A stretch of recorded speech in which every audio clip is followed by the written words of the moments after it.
आज हम पढ़ेंगे किसी वृत्तकार कुंडली में अगर करंट फ्लो हो रहा है तो उसके सेंटर पर कितना इलेक्ट्रिक मैग्नेटिक फील्ड होगा। किसी वृत्तकार कुंडली में करंट फ्लो हो रहा है, कॉइल मतलब वायर, आई करंट फ्लो हो रहा है तो उसमें उसके सेंटर पे इलेक्ट्रिक मैग्नेटिक फील्ड कितना होगा। आज ही हम लोग को पढ़ना है, ठीक है। हेडिंग है वृत्तकार धारावाहिक कुंडली या लूप के केंद्र पर चुंबकीय क्षेत्र की तीव्रता, magnetic field produced on the centre of current carrying loop. ठीक, देखते हैं। इसके लिए हम एक आर त्रिज्या का, आर रेडियस का एक सर्किल मान लेते हैं। आर रेडियस किसी वृत्तकार कुंडली के केंद्र पर चुंबकीय क्षेत्र की तीव्रता निकालने के लिए सबसे पहले हम आर त्रिज्या का एक सर्किल मानते हैं। इसमें आई करंट मान लेते हैं फ्लो हो रहा है। इधर से आई करंट फ्लो होते हुए इधर से आई करंट फ्लो हो रहा है, इधर आई करंट आ रहा है, ठीक है। हम पढ़े हैं कि जब किसी वायर में विद्युत धारा प्रवाहित किया जाता है तो उसके चारों तरफ चुंबकीय क्षेत्र की उत्पत्ति हो जाती है। तो जब किसी कॉइल में विद्युत धारा प्रवाहित करेंगे तो इसमें भी इसके कारण चारों तरफ चुंबकीय क्षेत्र की उत्पत्ति हो जाएगी। सेंटर पर भी चुंबकीय क्षेत्र की उत्पत्ति होगी। लगभग जब वृत्तकार कोई कुंडली हो, इसके चलते जो चुंबकीय क्षेत्र की उत्पत्ति होती है, इसके अंदर लगभग सभी बिंदुओं को समान माना जाता है। किसी वृत्तकार कुंडली के कारण उत्पन्न चुंबकीय क्षेत्र जो होता है उसके अंदर लगभग प्रत्येक पॉइंट पर समान माना जाता है। हम इसके सेंटर पर कितना इलेक्ट्रिक फील्ड की उत्पत्ति होगी, मैग्नेटिक फील्ड प्रोड्यूस होगा, इसके लिए हमको पढ़ना है। तो हम सबसे पहले ये आर त्रिज्या का एक सर्कुलर लूप माने हैं, इसमें आई करंट फ्लो हो रहा है, आई करंट फ्लो हो रहा है। हम इसके सेंटर ओ पर मैग्नेटिक फील्ड निकालने के लिए बायो-सावर्ट के नियम से मैग्नेटिक फील्ड निकालने के लिए सबसे पहले अब इसके परिधि को छोटे छोटे अल्पांशों में, छोटे छोटे अल्पांश में विभाजित कर देते हैं। ये है डीएल, एक ये भी हो जाएगा डीएल। इसी तरह हम इसके पूरे परिधि को छोटे छोटे अल्पांशों में विभाजित कर दिए, बांट दिए। पूरे अल्पांश को जोड़ेंगे तो कितना आएगा। ये भी डीएल है, ये छोटा सा अल्पांश हम यहाँ लेते हैं, ये छोटा सा अल्पांश ले लेते हैं, ये मान लीजिए ए है और ये बी है, ठीक।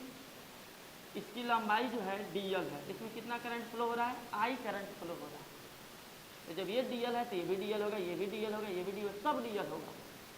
यानी कि हम पूरे डीएल को जोड़ दें, कितना होना चाहिए, वृत्त की परिधि बनेगी पूरे हम डीएल को जोड़ लें, पूरे छोटे छोटे अल्पांशों को जोड़ लें तो वृत्त की परिधि बनेगी। आप वृत्त की परिधि होती है 2 पाई आर, मतलब अल्पांशों, सभी अल्पांशों का जो योग होगा वो कितना होगा, 2 पाई आर। चलिए हम इस अल्पांश के कारण इस अल्पांश, इसमें आई करंट फ्लो हो रही है, ये पॉइंट हम सी डी मानते हैं, सी डी। इसमें आई करंट फ्लो हो रही है, इसकी लंबाई डीएल है, इसकी लंबाई डीएल है। बीच की दूरी आर होगी क्योंकि इसकी त्रिज्या आर है, इसकी त्रिज्या आर है। आपको जानना है ये बीच का कोण कितना होगा, थीटा यहाँ पर कितना होगा। थीटा जो होता है, परिधि जो होता है, और त्रिज्या, किसी अल्पांश, छोटे से अल्पांश के लिए परिधि और त्रिज्या के बीच में 90 डिग्री का कोण होता है। परिधि और त्रिज्या के बीच में 90 डिग्री का कोण होता है, तो ये थीटा होगा, ठीक है। ये रहा चित्र के बारे में। अब हम समझते हैं, हम इस अल्पांश डीएल के कारण बिंदुओं पर मैग्नेटिक फील्ड निकालते हैं, कितना होगा, लिखेंगे अल्पांश डीएल के कारण बिंदु ओ पर चुंबकीय क्षेत्र की तीव्रता कितना होता है, बायो-सावर्ट के नियम से D B is equal to mu zero upon 4 pi I D L sine theta upon R. Biot Savart के नियम से इस अल्पांश के चलते बिंदुओं पर जो मैग्नेटिक फील्ड प्रोड्यूस होगा वो इतना होगा। हम जानते हैं कि परिधि और रेडियस के बीच का जो कोण होता है, परिधि और रेडियस के बीच का जो कोण होता है वो कोण होता है कितना, 90 डिग्री।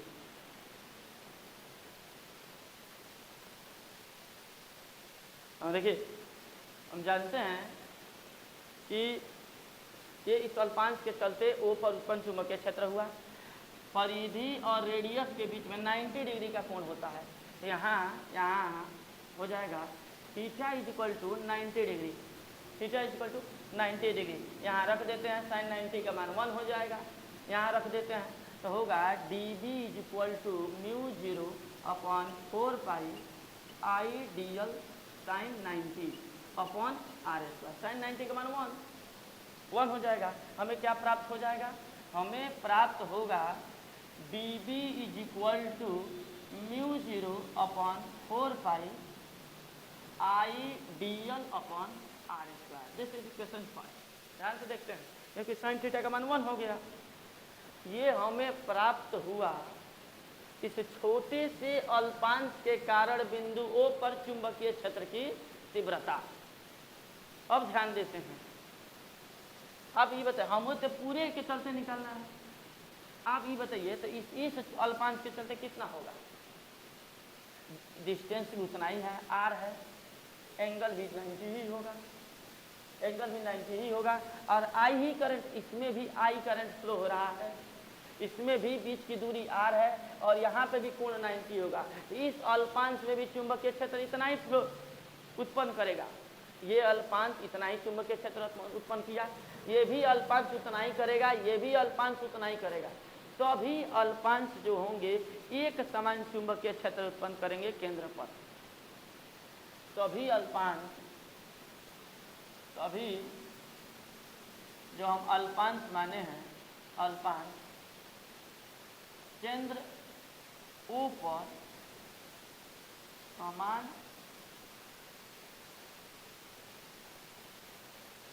चुंबकीय क्षेत्र उत्पन्न करेंगे, समान चुंबकीय क्षेत्र उत्पन्न करेंगे, समान चुंबकीय क्षेत्र उत्पन्न करेंगे। ये भी उतना ही उत्पन्न किया, ये भी उतना ही उत्पन्न किया, ये सब उतना ही उत्पन्न करेंगे। इसके लिए हम क्या करेंगे, इसको इंटीग्रेट कर देंगे। टोटल हमको इलेक्ट्रिक फील्ड, मैग्नेटिक फील्ड निकालने के लिए इसको हम इंटीग्रेट कर देंगे। ठीक है, तो हम लिखेंगे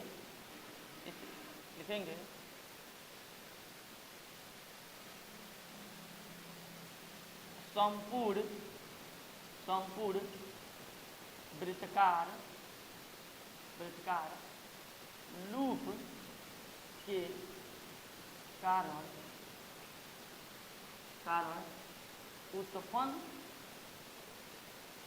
चुंबकीय क्षेत्र, संपूर्ण वृत्ताकार लूप के कारण उत्पन्न चुंबकीय क्षेत्र। टोटल के चलते कितना हुआ, तो आप इसको इंटीग्रेट कर देंगे। इंटीग्रेट करेंगे तो कितना हो जाएगा, डी बी का इंटीग्रेशन कर देंगे, mu zero upon 4 pi I D L upon R square. D B का integration B, mu zero constant है, करंट कॉन्स्टेंट है, और आई भी आर स्क्वायर कॉन्स्टेंट हो जाएगा। Mu zero upon 4 pi I upon R square हमें प्राप्त हुआ कितना, डी एल। डी एल का इंटीग्रेशन करेंगे तो पूरा हो गया, डी एल का इंटीग्रेशन किए, ये है डी एल, इंटीग्रेशन किए तो पूरा क्या हो गया, परिधि। डी एल का इंटीग्रेशन क्या हुआ, परिधि। तो हमें प्राप्त हुआ B is equal to mu zero upon 4 pi I upon R square, और ये डी एल कितना हो जाएगा, 2 पाई आर। यहाँ लिख सकते हैं इंटीग्रेशन डी एल, रोज integration D L is equal to 2 pi R, D L is equal to integration D L is equal to 2 pi are.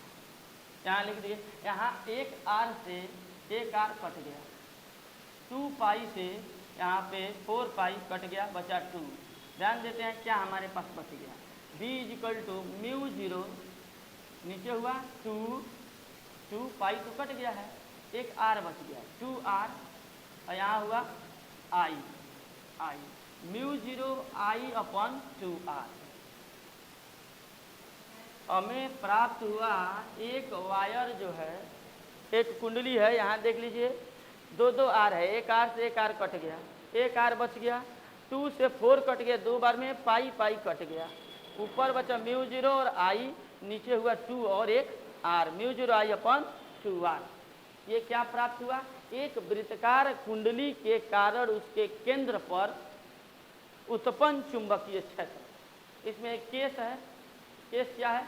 इसमें ये तो एक वायर के लिए है, अगर 2 तार इसमें घुमा के लगाया गया हो तब तो दुगुना हो जाएगा। एक वायर के चलते इतना हुआ, 2 तार लगा होगा तो दुगुना हो जाएगा, 3 तार लगा होगा तो 3 गुना हो जाएगा। तो रिमार्क ये है, रिमार्क ये है यदि यदि